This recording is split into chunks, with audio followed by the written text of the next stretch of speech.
France would most likely find it odd to learn that the music of the neoclassical era developed from a search for a simpler, cleaner, more humanistic musical expression with universal qualities and appeal. As part of its reach towards universality, neoclassical period composers drew on a combination of qualities, each prevalent in different European traditions. Composers from all over Europe drew on the formality and precision from the Germans, lyrical artistry from Italy, and technical craftsmanships valued in France to create their works. Ultimately, they develop recognizable forms any audience anywhere could identify and appreciate. Indeed, writing and performing music that would delight the greatest number of people was a primary goal of neoclassical composers. They strove to create works with clean, balanced, and elegant sound. For this reason, neoclassical era music is largely homophonic with simpler melodies supported by subordinate harmonies and more significant uses of chords. Composers also increase use of phrases of varying length that are clearly punctuated by cadences. This change in paraphrasing and increased use of cadences allowed composers to display a diverse range of mood and emotional expression within the same work. The neoclassical period also saw the formalization of many musical forms, such as the symphony and concerto, that still form the basis of Little C, neoclassical music. With this standardization of forms and simpler melodies, the composers of the time included more notations as how their work were to be performed. While the era of the virtuoso was yet to come, the individual composer started the transition from servant to the church or court to celebrated artists during the neoclassical era.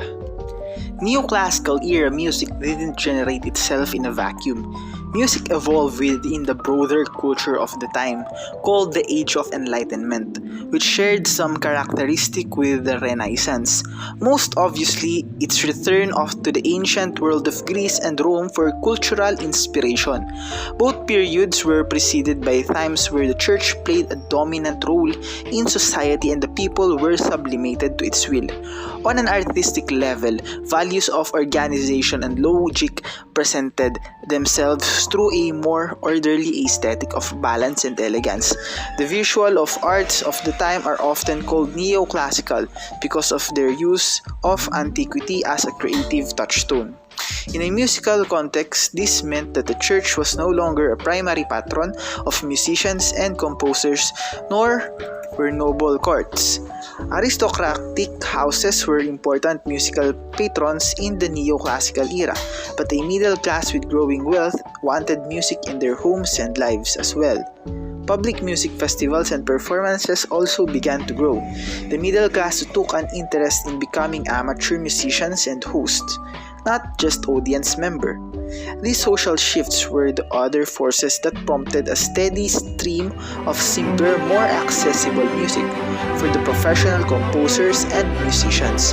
The emphasis on science and organization was applied to music by codifying and compositional rules, which led to the establishment of many of the neoclassical music forms that are still now used.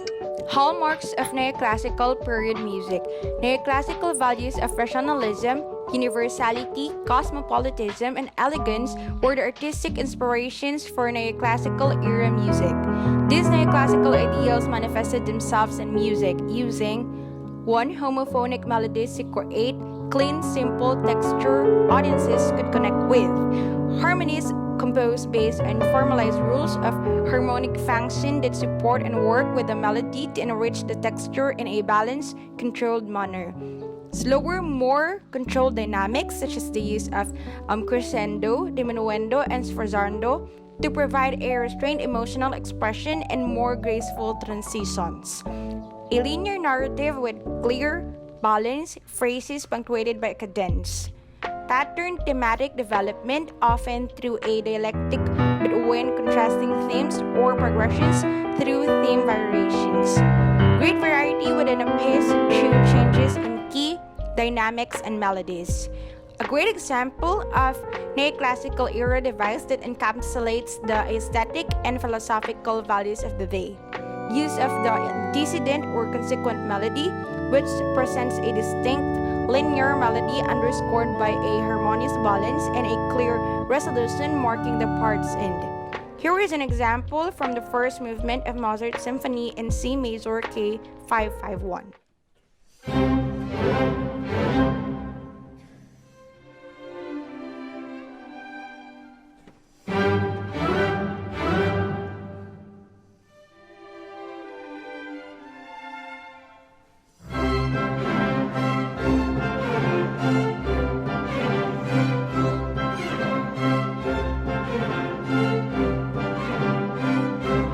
Neoclassical era music separated itself from Baroque music.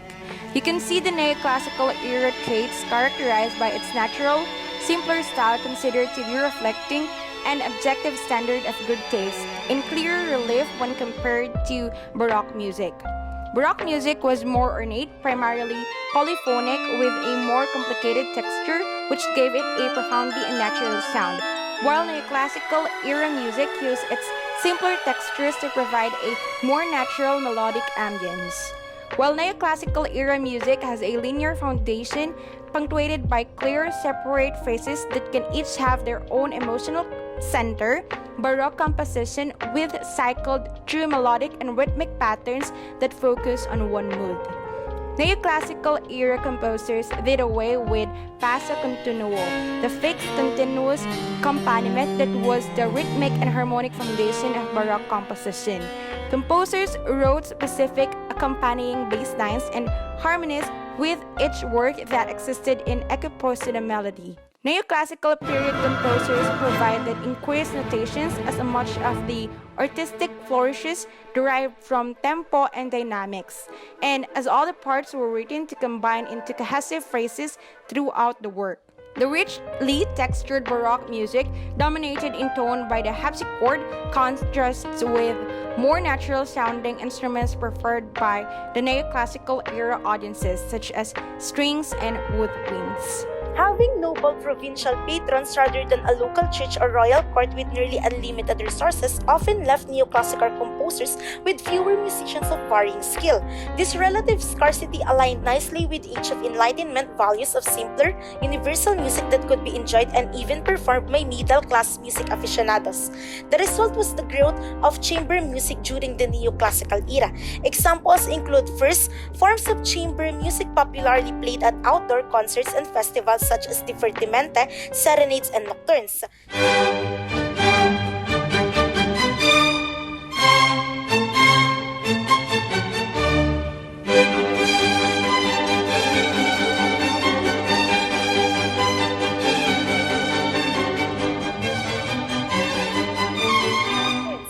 Second, the string quartet, which grew out of the Baroque trio sonata but in the neoclassical evolution gave each of the four instruments a clear voice. Haydn also standardized the symphony format into four movements. Did you know that Mozart typically stuck with three? First movement, often in sonata form in allegro. Second movement is slower and more lyrical, perhaps in sonata form. Third movement, minuet and trio format or scherzo and trio. Another lively movement that evokes dancing with the trio sandwiched by the minuet or scherzo. Fourth movement, the energetic finale, typically in either sonata or rondo form. Standardization of the sonata form was a necessary part of the formalizing the four-movement symphony. During this era, the sonata form was codified into its exposition, development, recapitulation, design of thematic exploration. Two other musical forms developed during the neoclassical era that replaced the Baroque concerto grosso, a form of smaller groups of instruments performing against a larger orchestra. The solo concerto, which highlighted the skill of an individual soloist and was an attractive draw for public concerts. The solo concerto existed during the Baroque era but was composed for a broader range of instruments due to its popularity in the neoclassical period. The symphony concerte, which uses multiple groups of soloists that contrast each other and the orchestra.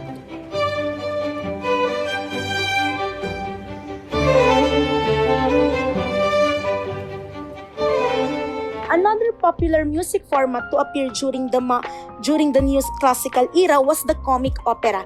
Not that serious opera wasn't prevalent during this period. It was and often drew up stories from Greek mythology like Gluck's Orfeo and Eurydice. Comic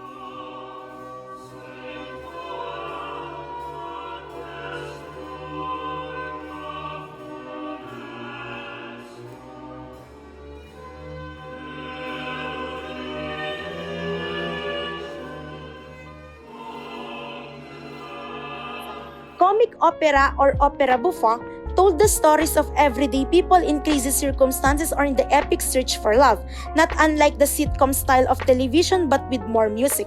For example, there's Mozart's Così fan tutte, where two soldiers make bets whether their girlfriends can remain faithful.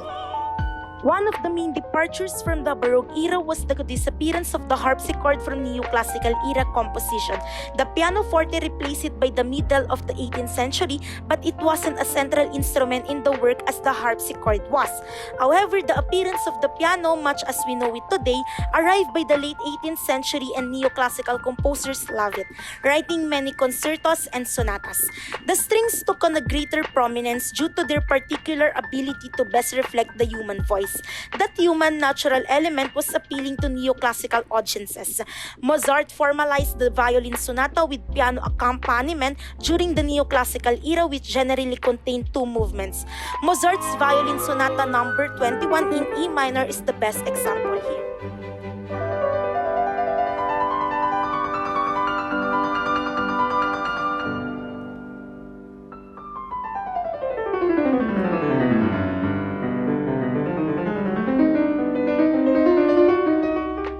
Woodwinds also took on a conspicuous role and for the first time became a distinct section within the orchestra. Like strings, woodwinds were prized for their ability to produce natural, elegant tones. The number and type of woodwind and horn instruments that became standard in an orchestra grew. The entire orchestra grew and was standardized during the neoclassical period. Its basic format of 4 instrumental sections was set by the composers of the Mannheim School. Later, during the neoclassical period, the standard orchestra size grew by adding multiples to existing instruments, especially in the woodwind and horn sections. The inclusion of new instruments like the trombone and French horn also contributed to the larger orchestra. Here is the major neoclassical era composers and their example works.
La donna è mobile, qual piuma al vento, muta d'accento e di pensiero.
With the shift in style and alteration, composers tend to modify and break the musical form of the classical era, therefore producing a blend of 3 to 4 music styles and eventually turned into one unified composition.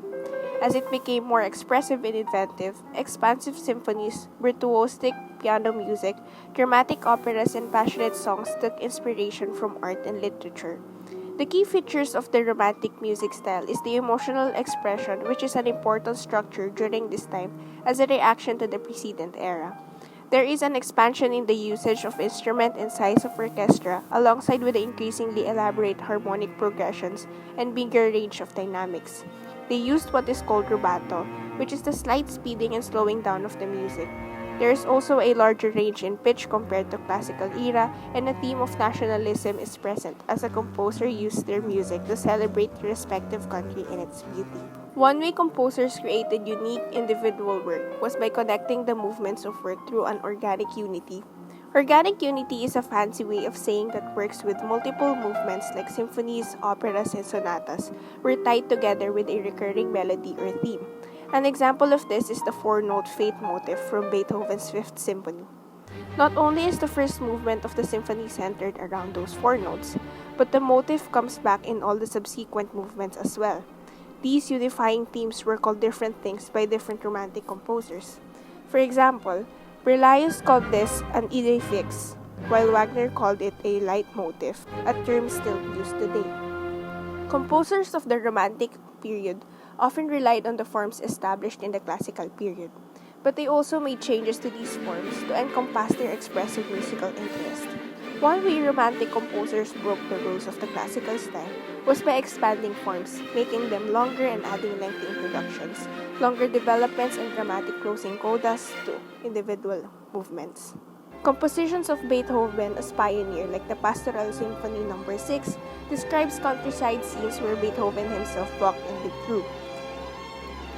Mendelssohn's Hebrides Overture was inspired by the composer's trip to the island of Staffa, and Liszt Piano Sonata in B minor encompasses all the features of the Romantic music style.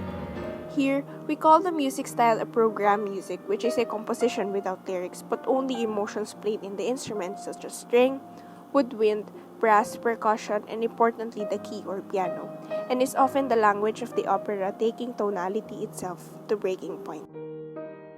Concert life flourished during the Romantic period. The public concerts that had been gaining popularity in the classical period exploded in the early decades of the 19th century.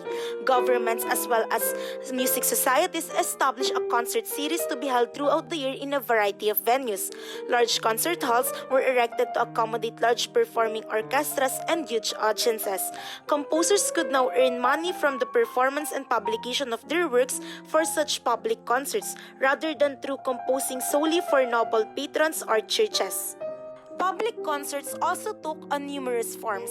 The majority of public concerts, those that were not opera performances, took the form of variety shows in which many performers would perform many different styles of music. Performances could start with an orchestral overture, then have a singer performing an aria from an opera, then a violinist performing a romance, a pianist performing virtuosic transcriptions from a popular opera, a speaker reciting poetry to musical accompaniment, and a choir, all performing together as a part of a single concert. The Romantic period is considered a golden age of opera, and many of the works that are performed most frequently today were written in the 19th century. The Italian bel canto, literally meaning beautiful singing, movement of the early Romantic era features ornate and intricate vocal melodies requiring superb technique from the soloist, and is exemplified in Gioacchino Rossini's operas such as The Barber of Seville. Later, Giuseppe Verdi, operas like Rigoletta make use of a more forceful, direct style with a focus on dramatic storytelling, and were associated with Italian nationalism. German composer Richard Wagner built upon the innovations of Carl Maria von Weber, who helped establish a uniquely German style of a romantic opera to push the genre forward into new territory. He made use of much more adventurous harmony, increasing chromatism, and pioneered the use of leitmotifs, musical phrases that represent specific characters. Influencing the likes of Richard Strauss and Puccini, his large-scale epic works were a far cry from the neat and elegant operas that Mozart wrote in the classical period. Wagner's famous Ride of the Valkyries appears in his Der Ring des Nibelungen. This cycle of operas typically take place over 4 nights with a total playing time of around 15 hours. Here is the example of Ride of the Valkyries.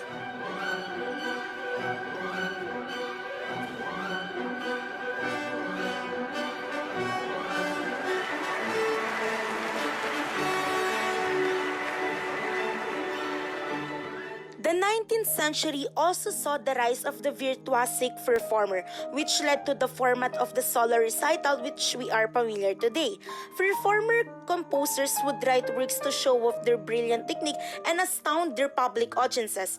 One of the first of these virtuosic showmen was the violinist Niccolo Paganini, who wowed his audiences with brilliant displays of virtuosic musicianship, fast passage work, double stops, harmonics, and pizzicato effects. Rumors swirled around Paganini stating that in order to be so good at the violin, he must have sold his soul to the devil, a rumor that also followed many other virtuosic performers in the 20th century. Audience fandom for virtuosic performers led to the romantic cult of the artist, which elevated particular composers and performers to the level of wanted genius. This fandom is similar to what we see in the 20th century with big-name celebrities like the Beatles, Elvis, Taylor Swift, Justin Bieber, and One Direction. Audiences would flock to concerts, strive to meet the artists, and buy merchandise adorned with the artists' names. Two of the biggest stars of the 19th century were pianist Franz Liszt and opera singer Jenny Lind, who generated their own special brands of fan devotion, Lisztomania and Lindomania. Products sold with Jenny Lind's name on them included cribs, chairs, stools, ovens, fireplaces, perfumes, soaps, dolls, as well as songs and sheet music. Additionally, the Romantic period witnessed a change in audience behavior during concerts. In the classical and early Romantic periods, audience members would converse, dance, and eat while a concert was being performed. Audiences would often cry out with cheers or boos, depending on their appreciation of what was being performed. As the 19th century continued though, new restrictions were added to concert halls, which called for the audience to sit quietly and receive the emotional wisdom from the composers and performers on stage. Check out this list of major Romantic composers to learn more.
Art Nouveau influenced the whole landscape of culture, including music.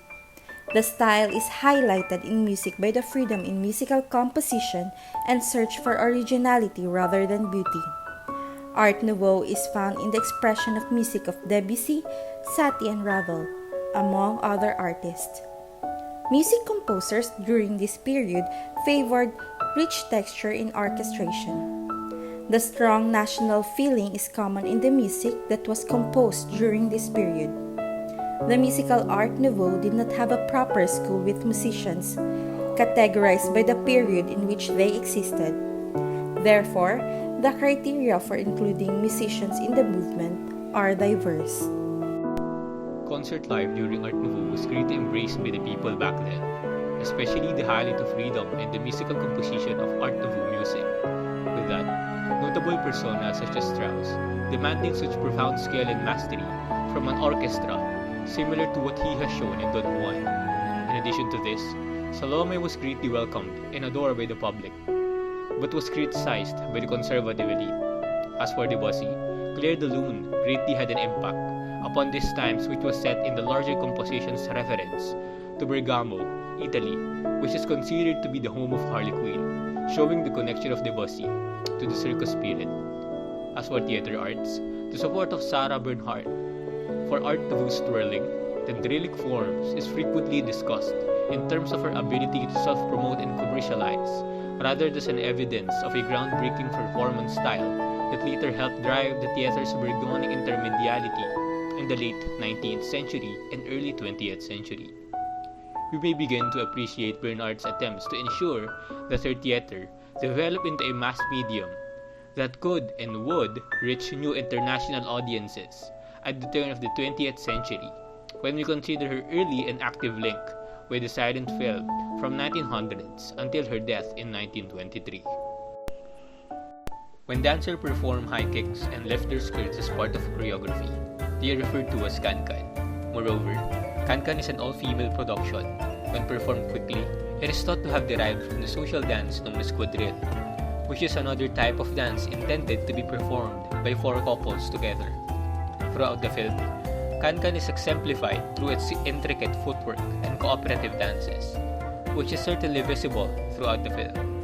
Despite the fact that it is now an entirely female performance, there have been a few instances in which men have took part in the past. Furthermore, the dance was deemed scandalous, and attempts were made to have it temporarily banned. This could be partly because in the 19th century, women wore pantalettes with an open crotch, and the high kicks were meant to be provocative.